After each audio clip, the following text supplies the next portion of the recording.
বিহারের নির্বাচন সামনে, কিন্তু এখনও ঘোষণা হয়নি। অনেকে মনে করছেন যে ডিসেম্বরেই বিহারের নির্বাচন। আজকে কেন্দ্রীয় নির্বাচন কমিশন বিহারে গেছিলেন। জ্ঞানেশ কুমার আজ বিভিন্ন রাজনৈতিক দলের সঙ্গে কথা বলেন।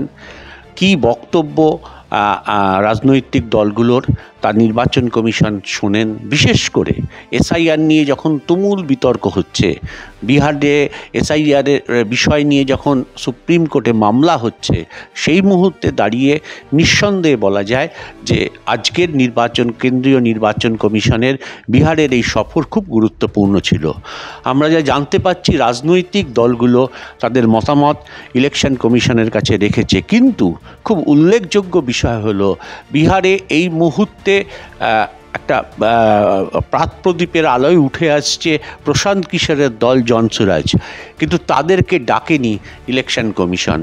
শুধু তাদেরকেই নয়, আমরা যা জানতে পাচ্ছি মুকেশ সাইনির ভিআইপি, উপেন্দ্র কুমারের রাষ্ট্রীয় লোক মোর্চা এবং হ্যাম, এই চারটে দলকে নির্বাচন কমিশন ডাকেনি। ফলে এই নিয়ে একটা বিহারে রাজনৈতিক বিতর্ক সৃষ্টি হয়েছে। নির্বাচন কমিশনের পরিষ্কার বক্তব্য, নির্বাচন কমিশন অনুমোদিত যে রাজনৈতিক দলগুলো আছে কেবলমাত্র তাদেরকে নিয়েই এই বৈঠক হয়েছে।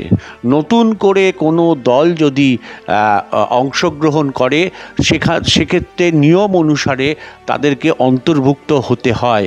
এই দলগুলোর ক্ষেত্রে সেই নিয়ম এখনও গ্রহণ করা হয়নি।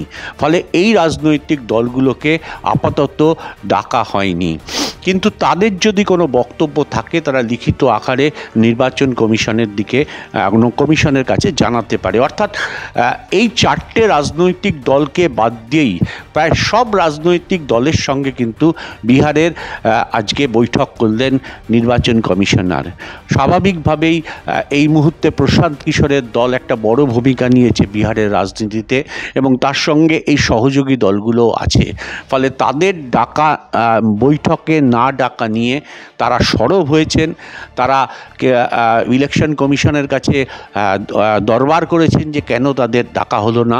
কিন্তু ইলেকশন কমিশনের পরিষ্কার বক্তব্য, যে নিয়ম বিধি আছে নির্বাচন কমিশনের অন্তর্ভুক্ত হতে গেলে রাজনৈতিক দলগুলোর ক্ষেত্রে যে নিয়ম আছে সেই নিয়ম এই দলগুলোর ক্ষেত্রে প্রয়োগ হয়নি, তাই এদেরকে ডাকা হয়নি।